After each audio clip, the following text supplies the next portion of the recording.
Bismillahirrahmanirrahim. Alhamdulillahirabbil alamin. Asyhadu an la ilaha illallah wahdahu la syarikalah wa asyhadu anna Muhammadan abduhu wa rasuluh alladzi la nabiyya ba'da amma ba'd. Pemirsa, pengikut Sufa'a Media dimanapun kalian berada, simak terus video-video dari Sufa'a Media. Alhamdulillah pada kesempatan kali ini saya ditemani oleh dua narasumber yang sangat luar biasa. Sangat luar biasa menurut kami ya. Ini masih teman-teman saya dulu ketika di SMK. Cuman beda jurusan gitu ya. SMK mana? SMK Persis 02 Kota Bandung. Promosi. Promosi ya. Nah, baik teman-teman, pasti penasaran ya kita di sini mau membahas apa ya? Mau ngobrol apa? Mau diskusi apa? Ya justru mungkin ini pertanyaan atau butuh jawaban gitu ya. Baik teman-teman semua, saya di sini akan mencoba yaitu menanyakan kepada mereka ya, pada kalian-kalian ini Diskusi aja. ya, diskusi mengenai arti sebuah kehidupan manusia di alam dunia gitu ya. Nah, ini sangat luar biasa temanya gitu teh ya. Luar biasa ini. Kenapa? Karena kita hidup gitu kan. Iya. Kita hidup dan kita manusia. Manusia. Dan kita selama berada di dunia. Nah, itu. Nah, sekarang saya akan menanyakan apa sih yang disebut dengan kehidupan. Silahkan menurut kalian berdua seperti apa kehidupan itu? Gitu ya. Kehidupan gitu ya, kan kita itu di sini hidup di dunia gitu ya. Dunia itu kan nggak kekal gitu. Pasti Allah juga menurunkan kita tuh ada tujuan lah yang nggak mungkin hidup itu untuk mati gitu kan. Nah, pasti ada tujuannya gitu ya. Kenapa kita ada di dunia gitu?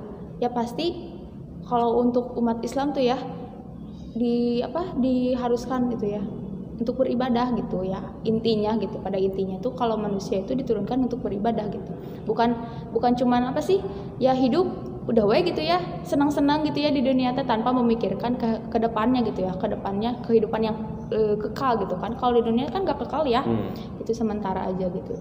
Kayak gitu sih kalau misalkan menurut aku kehidupan di dunia itu ya kita intinya itu untuk beribadah gitu ya, kepada siapa ya, kepada Allah gitu. Dengan banyak ibadah juga kan, bukan sholat aja gitu kan, masih banyak ya ibadah-ibadah yang lain.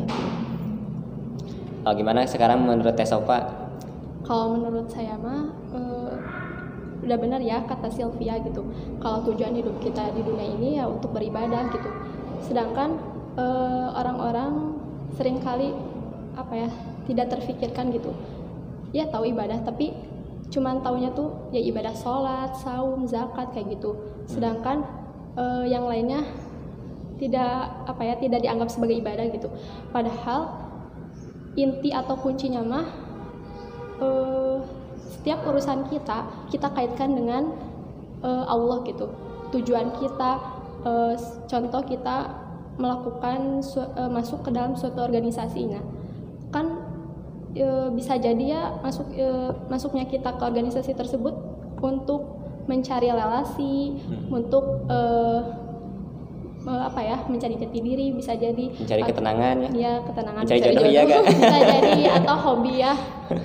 Contoh karena kita udah masuk kampus nih, pengen jadi kayak organisatoris gitu ya, otomatis kan itu teh kayak pengen jadi kebiasaan kita. Nah kita niat utamanya apa?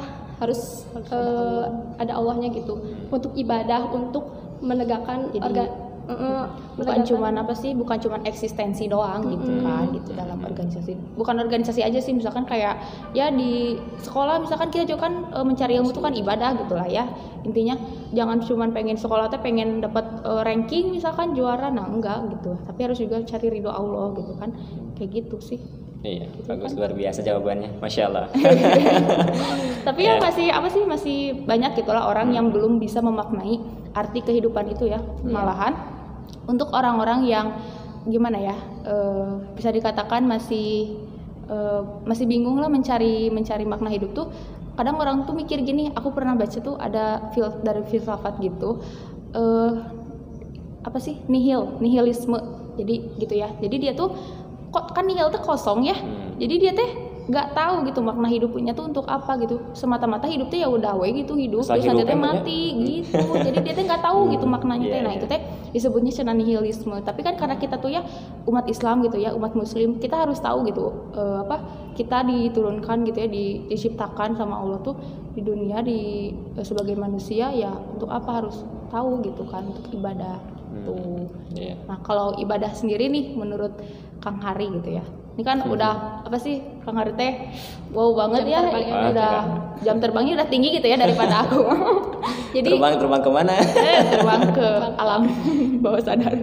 Nah gitu, jadi apa sih ibadah tuh lebih spesifik lah gitu. Kan kita masih, aku sendiri gitu ya masih kurang lah ya, kurang tahu. Kita kan diskusi juga. Iya, kita diskusi dah ya. Ya mungkin tadi dari arti kehidupan itu kan manusia di dunia ini tiada lain untuk ibadah gitu kan, dia budun. Ibadah itu ya dalam arti segi bahasanya yaitu menyembah gitu. Menyembah. Apa maksudnya? Menyembah ke siapa gitu kan?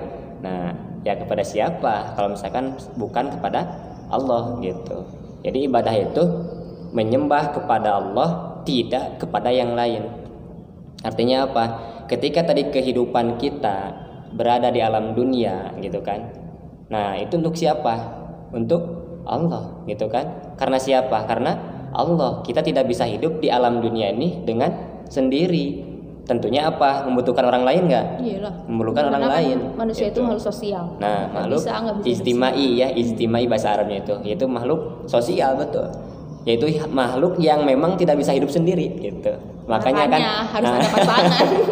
Nah itulah ya, bisa jadi bisa butuh pasangan gitu kan. Ya sebelum pasangan juga kan teman seperti kita kan ini, ketika kita misalkan tidak bisa melakukan suatu ibadah, tidak tahu ilmunya, ketika kita punya teman gitu kan, kita bisa menanyakan. Contoh misalkan ibadah sholat, ketika takbir dalilnya mana gitu kan, ketika ruku dalilnya apa gitu kan. Nah karena sebab apa, ibadah itu harus didasari dengan dalil, tidak boleh misalkan didasari dengan rasa ngeunah takbir teh kieu misalkan. Nah, aku tuh inget kemarin Hari kan sempat ya kita diskusi juga lah gitu ya. Aku minta tolong terkait tentang ilmu gitu kan. Jadi ilmu itu memang bukan sekedar kita mencari ilmu udah we ya nyari itu buat diri kita sendiri, tapi harus juga diamalkan. Nah, terus bukan udah diamalin teh udah we ya kita teh dengan selamat, enggak, tapi harus juga dengan ada rasa ikhlas gitu ya, ada rasa ikhlas. Terus kalau misalkan udah nyari, udah diamalin terus ikhlas, nah apakah kita selamat gitu ya Ria? Enggak, harus sesuai juga dengan Quran dan Sunnah gitu. Iya. Jadi ilmu itu bukan semata-mata apa ya udah kita tahu tanpa mengkaji lebih dalam gitu. Ini benar atau enggak gitu kan? Kayak gitu ya, benar. Betul. Harus sesuai dalil. Nah itu. Ya jadi ibadah itu ya. Jadi ibadah itu suatu penyembahan yaitu kepada Allah gitu kan. Baik berupa apa? Ya biasanya berupa sholat gitu kan. Kemudian kita ibadah dalam segi yang lainnya gitu kan. Kan ibadah itu ada dua, ada yang mahdo, ada ghair mahdo gitu kan. Yang dimana yang mahdo ini yang udah wajib harus kita lakukan. Kalau misalkan kita melanggarnya apa? Dosa. Nah itu makanya ketika amalan mahdonya udah bagus, nah kemudian kita cari apa sih ibadah ghair mahdonya itu, yaitu selain dari ibadah mahdo, yaitu dengan berbagi sedekah gitu kan, dengan senyum kepada teman, senyum kepada seseorang. Aku tuh suka gini ya, asli Nah, ini gitu. mah orang-orang gitu ya yang baru kenal sama aku gitu ya. Jadi nganggapnya teh aku teh gak bisa senyum gini-gini ke orang teh, padahal kan ya udah tampangnya gini gitu lah ya, cuek gitu. Pernah sampai ada sampai sakit hati gitu ya. Ih si teteh itu mah cina benih gak mau senyum gitu ya, kayak ya judes kayak gitu, padahal kan ya kita belum kenal gitu ya, belum kenal dekat. Jadi orang-orang tuh ngiranya tuh aku tuh kayak nggak mau senyum gitu, padahal kan kalau disapa duluan gitu kan ya, kalau udah kenal mah udah biasa aja gitu. Jadi kayak gitu sih, bukan berarti nggak mau senyum gitu. Ya pokoknya intinya gitu kan. Ibadah itu ada yang mahdo, ada ghair mahdo, itu yang disebut dengan ibadah. Nah sekarang saya ingin bertanya gitu kan, bagaimana sekarang manusia ibadah kepada Allah? Dengan cara apa supaya Allah itu lebih mencintai kepada kita dan kita pun lebih mencintai kepada Allah? Sedangkan ketika kita mencintai kepada seseorang, perjuangannya sangat luar biasa gitu kan. Nah ini, dan saya pun gitu. Saya pun gitu. Ketika mencintai seseorang atau apapun, dan itu perjuangannya luar biasa gitu. Contoh kecilnya aja ketika kita mau sesuatu lah gitu ya, pasti kan kita juga harus berjuang dulu gitu ya. Mau beli ini kita harus berjuang dulu. Tapi emang sih kerasa sama aku ya, kalau misalkan untuk lebih dekat lah sama Allah, emang tantangannya tuh banyak gini kan ya. Si godaannya tuh banyak banget gitu. Kalau misalkan kitanya istiqomah lah ya, pasti udah digampangin lah ya sama Allah juga gitu. Kalau misalkan kita yakin gitu ya, kalau misalnya kita deket sama Allah pasti urusan kita juga dimudahin gitu. Nah ibadah juga kayak sholat juga ya, kita suka sholat tapi kan belum tentu ya sholat kita juga diterima gitu. Belum tentu bacaan kita sudah betul gitu ya, gerakan kita. Masalah khusyuk ya, soalnya kadang kan nggak pernah ya, susah lah gitu buat khusyuk teh gitu. Hari khusyuk naon sih? Ya khusyuk teh apa sih? Fokus pada ini. Jadi ya awas ya, jadi jangan sampai kita mengartikan khusyuk itu salah. Awas. Khusyuk itu bukan sesuatu yang tidak terdengar, tidak terlihat. Bukan. Jadi mau berisik segimanapun ya kita pasti dengar gitu. Tapi cuman kita bacaannya gitu. Itu lanjut, itu tidak terganggu gitu maksudnya. Itu khusyuk. Jadi jangan sampai ada kan dulu kan ada cerita. Saya dulu pas SMK pernah nih cerita ini, yang dimaksud dengan khusyuk gitu kan. Ketika ada seorang ulama gitu kan, masjid nanti loba sarang laba-laba gitunya, geus puguh rupa pokoknya mah gitu. Nah, si jamaah ini mengatakan, "Ya Ustad, cik atuh cenah masjid teh renovasi cenah ngaganggu kana kahusuan ya gitu nya." Kata Ustad itu apa? Dangukeun, yang disebut dengan husu itu berada di mana? Di hati. Apa? Kepada siapa? Kepada Allah. Artinya apa? Masjid nek sakumaha areona gitu ya, tempat salat nek sakumaha jelekna, tapi sebetulnya ya kita renovasi aja gitu kan. Cuman ya kita ini membahas tentang husu, bukan membahas tentang masalah tempat sholat harus bersih gimana. Ini bukan, tapi masalah husunya. Nah itu kata Ustaz itu ya, husu itu ketika seseorang mendengar sesuatu, melihat sesuatu, tapi hatinya tetap pada gitu. Tapi nyelumpat we atuh. Ya orang mah. Nah gitu. Menurut Sofa ini bagaimana nih? Nah ketika tadi kita mendekatkan diri kepada Allah dengan cara apa gitu kan? Kalau tadi kan kata Silvi, kita harus butuh perjuangan yang ekstra gitu kan. Kenapa? Karena tantangannya luar biasa gitu kan. Tidak satu dua gitu kan, tapi banyak gitu. Nah ini sekarang menurut Sofa bagaimana nih gitu, supaya kita dekat dengan Allah gitu. Kalau menurut saya mah ya, kan ibadah itu memang gampang ya sebenarnya gitu ya. Tinggal dilakukan gitu. Hanya butuh kesadaran juga sih. Cuman ibadah yang seperti apa nih yang diterima sama Allah gitu, yaitu yang mukhlis atau ikhlas gitu. Kalau menurut saya, otomatis kalau kita udah ikhlas gitu hanya untuk mengharap ridho Allah, ketika sholatnya juga ya fokus gitu kepada Allah gitu. Kan sholat itu doa ya. Kita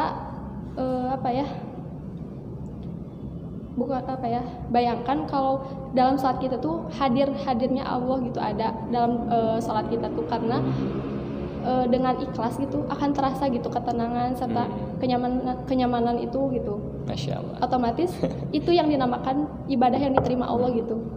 Kalau ketenangan itu hadir di dalam sholat kita gitu. Kalau terkadang ya kita tuh sholat tapi merasa nggak fokus gitu, nggak tenang, pengen cepat-cepat beres gitu ya. Kepikiran ada hal di dunia yang belum selesai gitu, misalkan kayak tugas misalkan belum dikerjain, sholat dulu. Nah jadi kepepet sama ini geringannya sama tugas gitu, begitu. Kadang kalau misalkan berarti harus lebih fokus ya. Ibadah kepada Allah itu bukan hanya lamun Sunda nama sakasampeurna sanes itunya, tapi orang nyamperkeun itu. Orang nyamperkeun, orang butuh gitu soalnya ada Allah mah teu untung teu rugi.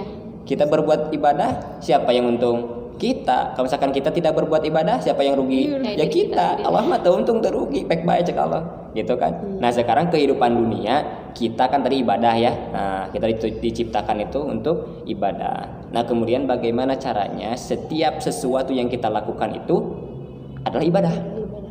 Itu. Soalnya tidak lain kita kehidupan tadi, dan di dunia itu tidak akan kekal gitu kan. Akhirat yang lebih kekal. Nah, bagaimana sekarang kita setiap aktivitas kita itu adalah ibadah. Nah, bagaimana cara menghadirkan itu? Kalau yang aku tangkap sih, yang aku tahu lah ya, tadi gitu ya, gimana caranya biar di dunia itu ya ibadah gitu tuh ya harus melibatkan Allah gitu ya, dimanapun kita gitu ya, kita kesini gitu ya, keluar rumah aja lah harus melibatkan Allah, jangan semata-mata cuman keluar teh ya udah gitu langsung seneng-seneng gitu ya, tapi harus juga ada Allahnya gitu. Contoh kalau misalkan kayak kita mau ketemu teman misalkan ya, ketika harusnya waktunya buat Allah ya kita ini ya kita ke Allah gitu, jangan sampai kita malah nantiin gitu ya. Misalkan kayak sholat, misalkan udah waktunya sholat gitu ya, tapi kita masih ngobrol mungkin sama teman kita karena udah lama gak ketemu gitu ya, tiba-tiba adzan lupa gitu ya. Nah nggak kayak gitu, jadi itu kan gak diridoi lah pasti ya, kita juga jadi orang yang lalai ya kayak gitu juga kayak gitu sih.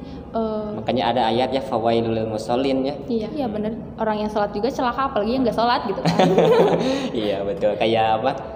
Iya betul itu. Nah sekarang menurut Safa bagaimana setiap aktivitas kita itu menghadirkan Allah ya, kemudian dinilai sama Allah itu sebagai bentuk ibadah gitu. Ya itu sih tidak jauh dari niat ya. Niat itu kan dorongan apa ya, muncul dari hati gitu. Kalau niat kitanya bukan dari mata Allah, turun ke hati. Bukan. Niatnya karena Allah gitu. Otomatis kalau niatnya karena Allah, otomatis Allah juga hadir gitu di dalam kehidupan kita. Allah pasti membimbing kita, membaring kita di mana ada jalan yang apa ya, terasa kabur gitu atau terasa ini teh kayak salah gitu. Allah pasti meluruskan gitu. Karena rahmat Allah udah datang gitu, kasih sayang Allah udah datang gitu, otomatis Allah juga akan melindungi kita gitu. Tapi ya aku pengen ini ya sharing aja gitu. Gimana gitu ya kalau misalkan kita teh ngerasa jalan ini teh salah gitu ya, cuman kita teh masih terus kayak gitu di jalan itu teh, tapi kita teh tahu gini gitu teh salah, tapi mungkin ya Allah teh belum, istilahnya mah belum Noel gitu lah ya, belum Noel teteh salah enggak gitu, belum gitu. Jadi kita teh terlena di situ teh gini, entah itu teh gimana gitu ya caranya gitu biar nggak terus-terusan di jalan itu, padahal kita teh sadar gini. Pernah nggak sih Dakmes suka gitu kayak gitu teh? Iya, itu intinya apa, kembali kepada diri sendiri ya, di pribadi gitu. Kita memang tahu gitu kan ilmunya gitu kan, tapi kita asa tetep we didinya da ngeunah gitu kan. Da enak ngeunah terlena gitu. Ya tadi kan. Nah, sesungguhnya zuyyina linnasi hubbus syahawat gitu kan. Jadi memang terasa indah gitu. Ya nikmat gitu kan. Ya seperti tadi saya baca ya pagi-pagi itu ada seorang seorang perempuan bunuh diri. Bunuh diri itu apa sih? Gara-gara naon? Pacaran cenah. Peda mengatakan seperti ini. Itu bukan yang ada surat ya. Aku mencintaimu, iya. Aku mencintai sampai mati. Ketika diputusin, bener we mawat kan.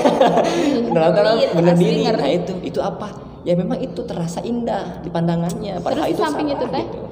Karena mentalitasnya udah apa ya? Udah hilang gitu. Rasa malunya udah hilang gitu Iya. kan. Nah itu tadi apa? Kita terlena. Apa? Bahwa itu adalah apa namanya perhiasan gitu.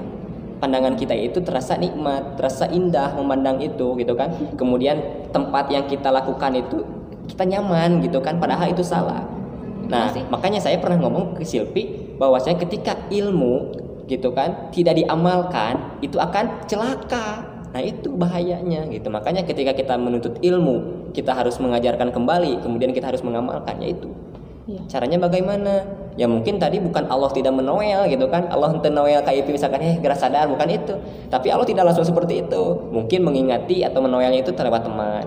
Ada perantara. Nah, ada perantara. Jadi, mungkin enggak langsung. Ya, nah, itu. Nah, itu.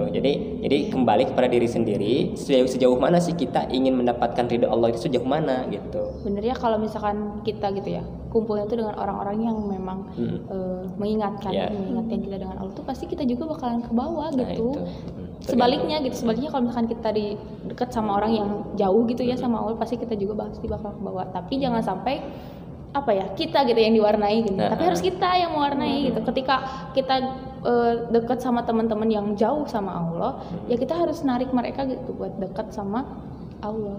Tapi sebelum itu kita juga harus perbaiki diri sih sebenarnya. Diri kita ya, sebelum kita mengajak ya.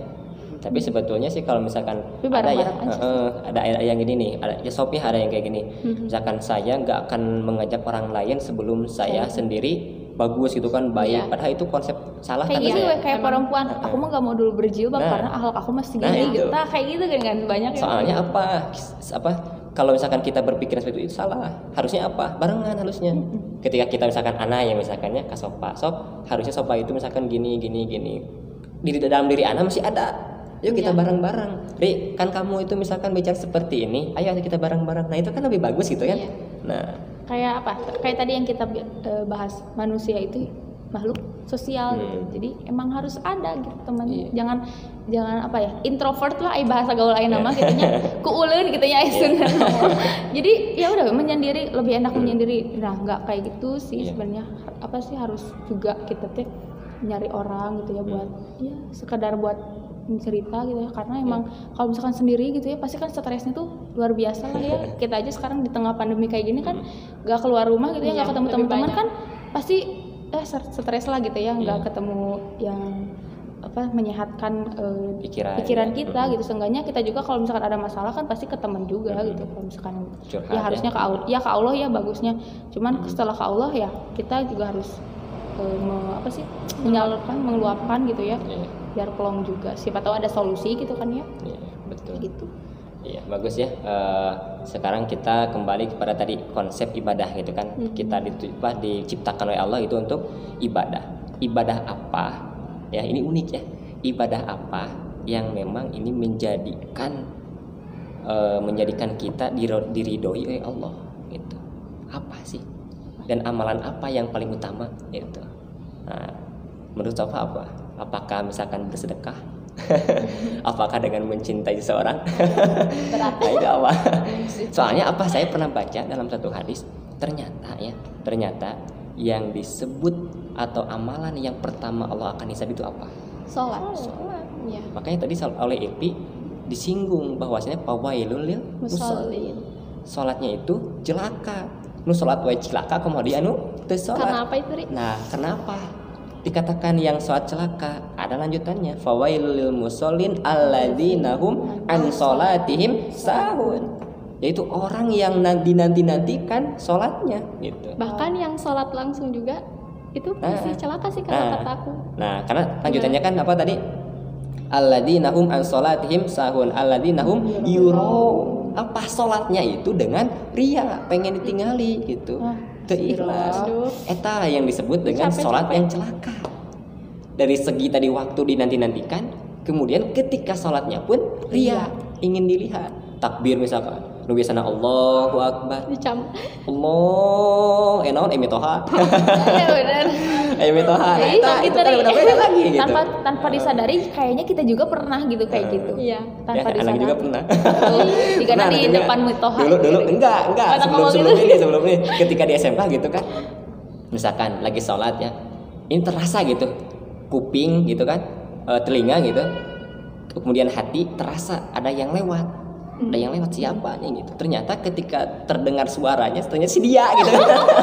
Ternyata si dia gitu kan. Yang asalnya sholatnya pengen cepet gitu kan. Yang asalnya sholatnya pengen cepet jadi enggak cepet. Jadi nanti-nantikan. Nungguan awan, nungguan kita pergi gitu. Lebih banyak ngelihat lagi. Nah itu benar gak sholatnya? Ya celaka. Kenapa? Karena kita ria, ingin dilihat gitu kan. Nah kata Sofa tadi sejauh mana kita mendekatkan diri kepada Allah. Kalau misalkan kita ibadah masih seperti itu. Nah itu. Nah ini ternyata betul sholat yang lebih utama gitu. Kemudian kan sholat juga sholat yang seperti apa sih gitu kan? Terkadang masih banyak ya sholat yang yang tidak sesuai gitu. Nah itu teh karena apa nih?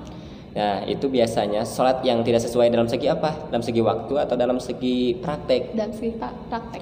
Nah kalau dalam segi praktek itu sebetulnya sih banyak ya yang memang berbeda gitu kan, ijtihadiyah namanya. Kenapa? Karena memang itu tidak bisa diseragamkan. Kenapa bisa seperti itu gitu kan? Nah itu terjadi karena berbeda menerima informasi gitu, berbeda dalam menyeleksi hadis gitu kan, hadis Nabi. Kenapa misalkan sekarang saya misalkan takbir seperti ini, kemudian saya misalkan tahiyat seperti ini, utek-utekan gitu kan. Nah itu apa? Apakah kita misalkan harus membid'ahkan yang tidak utek-utekan? Apakah kita harus membid'ahkan yang utek-utekan? Ya tidak. Gitu, jangan seperti itulah. Karena gitu. memang keduanya ada hadisnya ya. Iya gitu. Ya mungkin kita tidak sama itu ya mungkin berbeda teknik gitu. Kalau menurut saya ya, nggak tahu nih menurut Sylvia gitu. Itu sih sama. Harus pintar-pintar mencari hadis yang betul ya kayak gitu. Meskipun jadi jangan saling menyalahkan gitu. Kalau misalkan kamu mah gini sholatnya gitu, kamu udah gini, jadi itu tuh jadi dipermasalahin. Padahal mah kan emang dicontohkan gitu ya. Jadi itu jadi penghalang ya buat kita. Ya, padahal ada yang lebih penting dari itu begitu Iya, maksudnya. yang perlu dibahas itu Iya, ada yang ada Ya yang udah lebih jangan penting dari mikirin tahiyatnya gimana atau itu. Kamu yang khusus aja gitu. Yang benar aja. gitu. Intinya sholat yang benar gitu kan. Makanya kita kan mencarinya itu yang benar, bukan mencari perbedaan. Tapi mencari yang benar. Yang mana ya yang benar gitu kan. Ya kita ambil. Kayak apa sih kalau aku gitu ya, sebagai penganut persis. yang Itu menurut tuh di dalam apa ya, kalau di kan aku tuh jadi minoritas gini kan ya. Iya. Kadang udah bodo amat sih mau kayak gimana. Kalau misalkan orang-orang lain berbeda gitu ya sholat sama aku, ya aku mah udah gini gitu. Jadi jangan sampai kita jadi malah aku mau malu gini berbeda sama yang Apalagi lain. Terus misalkan harus jadi nurutin putus gitu ya, silaturahmi nurutin. gitu Nah, ya. enggak gitu. Aku mah ingat sama perkataan Ustaz Jajan ya gini, kita tuh harus berani gitu ya mengutek-utekkan jari kita di tengah orang-orang yang diam gitu sejarahnya. Gitu. Karena kita berpendirian itu gitu Iya, kan. kita punya pendirian itu, kita punya pegangannya istilahnya gitu. Iya, Jadi betul. jangan sampai malu gitu ya karena kita minoritas gitu ya. Jadi ikut-ikut yang lain. Iya, tadi kan di sini ya tentang sholat ya. Ya betul bahwa sholat itu adalah yang pertama kali akan Allah hisab. Apa dalilnya, Cik? Ya. Tahu gak dalilnya? Nah, ya di dalam hadis ada dalilnya gini. Inna awwala ma yuhasabu bihil abdu yaumal qiyamah salatuhu. Nah, itu dalilnya. Jadi sesungguhnya pada hari kiamat itu yang akan Allah hisab pada seorang hamba salatuhu, salatnya. Kemudian sholat yang seperti apa gitu kan? Iya. Bukan hanya sekedar sholat Allahu Akbar, Assalamualaikum, balik gitu kan? Tidak. kadang ada yang cepat juga ya sholat. Nah, sholatnya seperti apa? Tadi dikatakan yang khusyuk gitu kan? Kemudian yang tepat waktu gitu kan? Nah, sekarang sholatnya seperti apa? Kata Nabi, ketika Allah hisab tentang sholatnya, nah, sambungan ayatnya apa? Hadisnya lagi, fa in soluhat, apabila sholatnya itu beres gitu kan? Faqad aflaha wa anjaha, maka sungguh seluruh amalnya itu beres dan dia akan lulus dan akan selamat gitu. Maksudnya lulus dari apa? Ya lulus dari hisaban Allah gitu. Kalau misalkan sholatnya itu betul gitu kan, dari takbir sampai salam betul sesuai dengan yang dicontohkan oleh Rasul, sebagaimana dalam hadis yang lain sahabat Huwairis mengatakan Sallu kama ra'aitumuni usolli, salatlah kalian sebagaimana melihat aku salat. Nah, sekarang bagaimana sok melihat Rasul salat? Soalnya kan tidak ada foto, tidak ada video gitu kan, seperti apa? Iya, Enggak tahu tapi ya. kan kita bisa cari tahu ya, ada di hadis juga. Nah, itu betul. Bagaimana kita tahunya? Ya kita harus belajar. Artinya apa? Kita hanya terpatok sama satu ulama, satu madhab, bukan seperti itu. Tapi kita dituntut untuk ittiba. Ittiba itu yaitu berusaha belajar mencari apa dalilnya gitu. Bukan hanya sekedar perkataan atau pendapat orang lain. Karena kita ketika ditanya, "Sopa, dalil ini apa?" Lu gak tahu dan menurut ustadz saya gini. Ya jangan itu Jadi gitu. terkadang banyak orang yang aku sholat karena yang ngikutin zaman yang dahulunya gitu, misalkan Iya. orang tuanya gitu. Iya. Mama aku sholatnya kayak gini gitu. Jadi nggak mengkaji ya yang Rasul gitu. Kayak Padahal gitu sih. di Al-Quran udah jelas ya, padahal nenek moyang mereka tuh tidak diberikan ilmu gitu. Nah, betul. Jadi ya intinya gengsi. Ketika kita sudah melakukan ibadah yang seperti ini, ketika ada dalil yang lebih kuat, kenapa nggak bisa dirubah? Itu kan itu gengsi.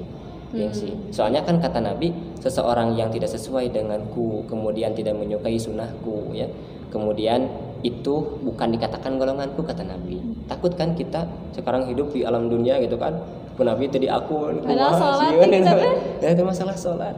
Kemudian kata Nabi selanjutnya hadis itu kan, fa'in fasadat gitu kan, apabila misalkan sholatnya itu rusak, tidak lulus gitu kan, faqad khoba wa khosiro, maka sungguh dia akan rugi jeung mau lulus gitu, mau beruntung ku Allah dihisab terus. Nah itu sieun kan kita. Benar. Kita takut.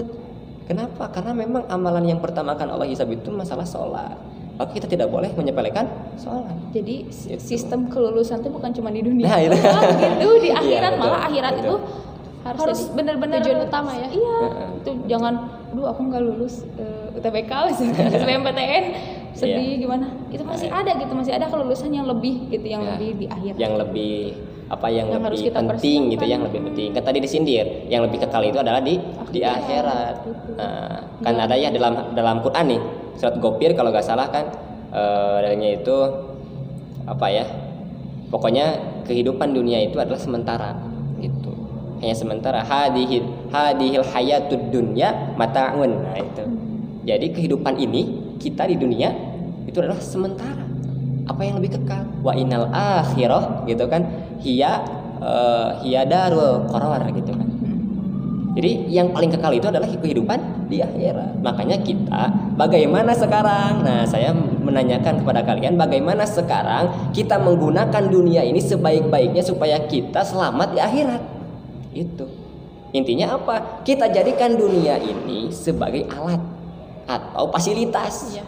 Pikeun selamat di akhirat. Nah, sekarang bagaimana caranya? Jadi Nah, itu. apa ya? Kadang orang di dunia yang enak-enakan gitu ya, menganggap bahwa dunia itu adalah kesenangan, belum tentu kan di akhirat itu senang. Tapi orang yang di dunia itu menganggap, aduh di dunia teh banyak sekali aturan ya, ada larangan, ada perintah. Nah itu kan pasti jadi bukan apa ya, jadi acuan lah ke kita teh, oh nggak boleh, jadi ada batasan lah gitu ya. Jadi kan itu membuat kita teh berarti di dunia teh nggak tenang nih, ada yang harus dilarang gitu. Nah tapi kan kalau misalkan kita nurut ya gitu ya, dengan larangan itu menjauhi gitu lah ya, pasti kan di akhiratnya juga akan dijamin lah ya gitu kesenangan di akhiratnya gitu. Kan kalau orang-orang yang melanggar, ini senang-senang weh, ya minum ini boleh, minum makan itu boleh, tak kan dia merasa senang gitu di dunia, tapi kan di akhirat gimana gitu. Jadi gitu kan, jadi apa sih aku pernah ingat ada yang bilang, jadi untuk umat Islam tuh dunia itu seperti penjara gitu, karena ada yang tidak semua dibolehkan gitu, ada yang harus dibatasi gitu. Haram-haram halal haramnya gitu kan. Jangan segala cara segala apapun tuh jadi halal. Bebas gitu ya. Bebas karena orang hayang gitunya biasa nama. Kadang menghalalkan segala cara gitu. Mendapatkan dia juga menghalalkan segala cara. Ya, bisa jadi. Padahal haram kan ya gitu. Ya. Nah, menurut Sobat bagaimana kita menggunakan dunia ini seperti apa? Itu soalnya kan kita hidup di dunia itu mata'un gitu kan, sementara gitu. Ya fana lah gitu kan, kita akan mati gitu. Nah, bagaimana kita memaksimalkan dunia ini? Gitu. Ya benar juga ya.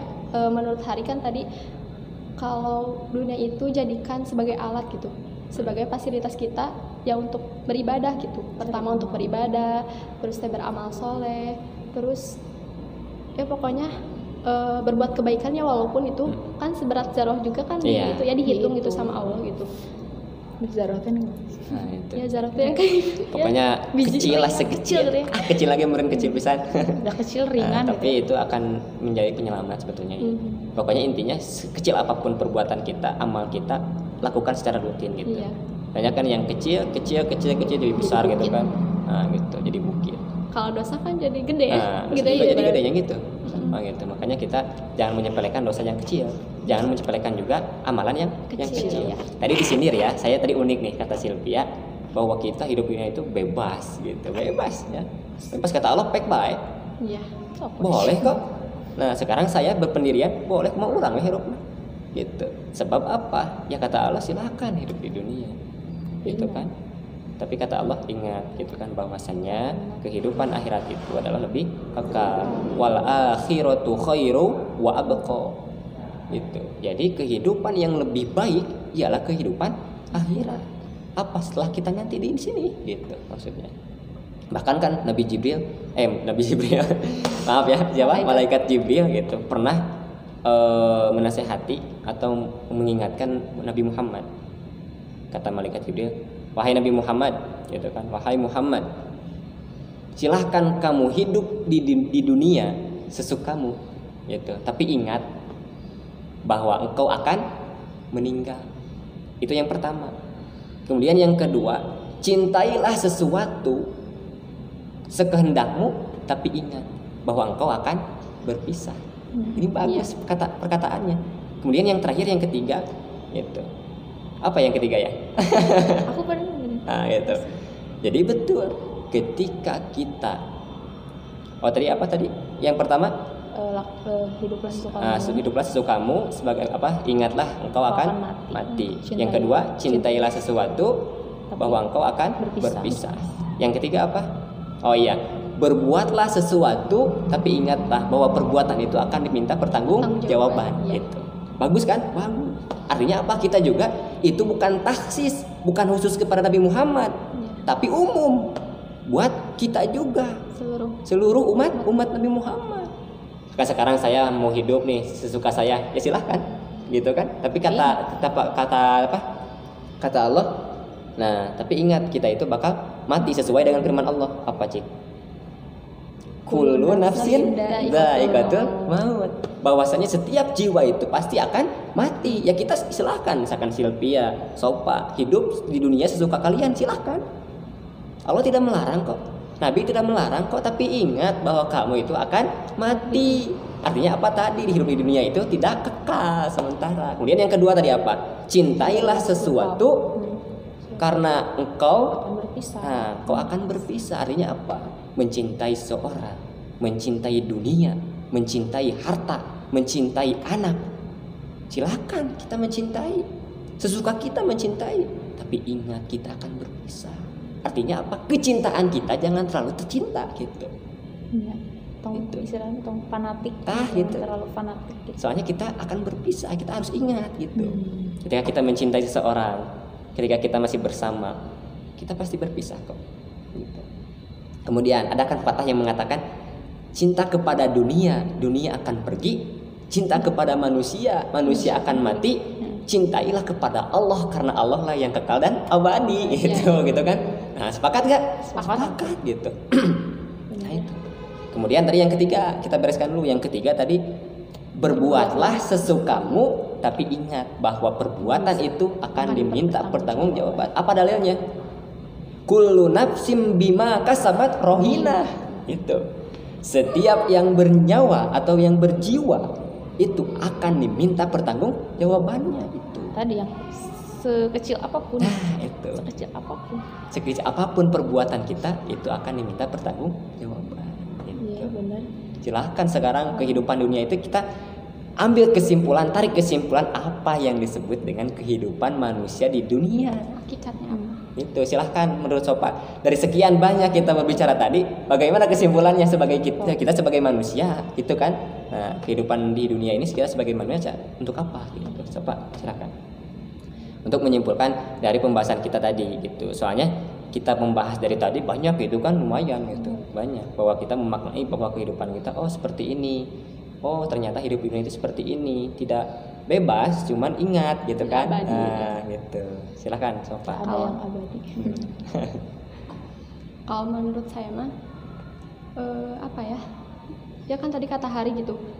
Sok aja mau berbuat apa juga sesukamu gitu. Bebas lah mau ngapain juga.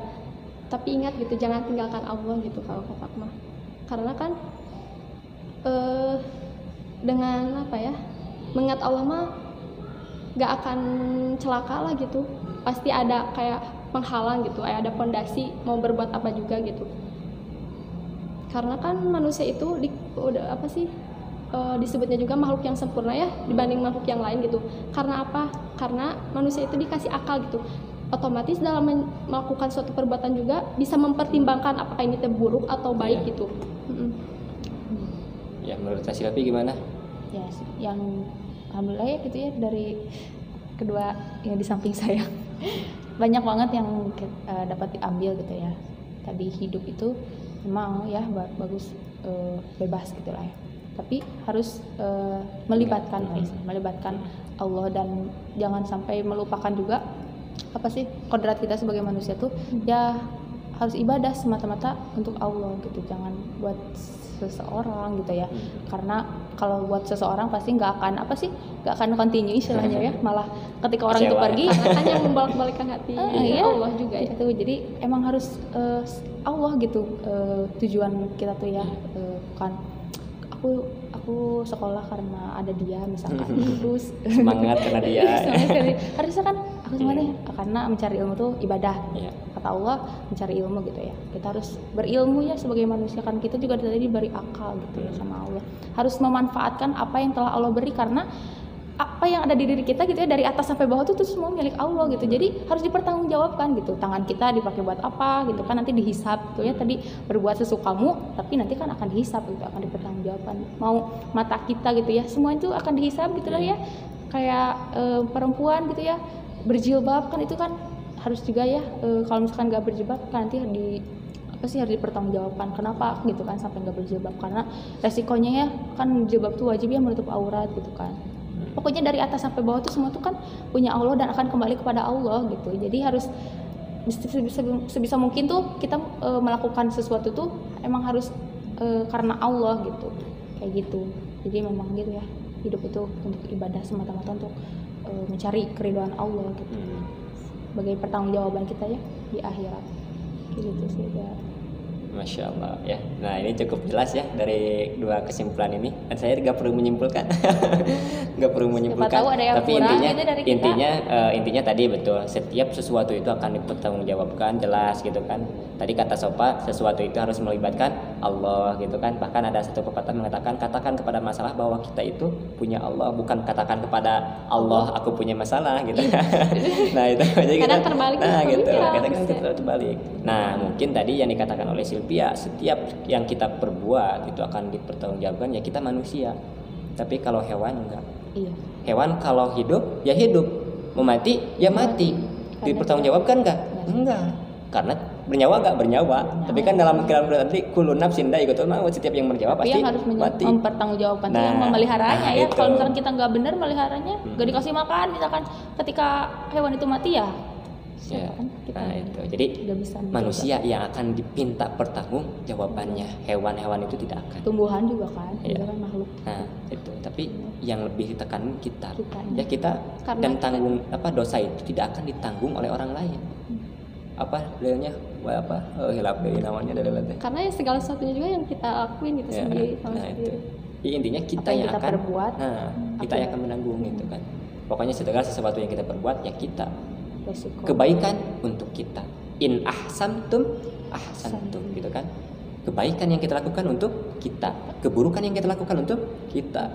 Makanya Allah itu teruntung terugi. Nah itu teman-teman ya.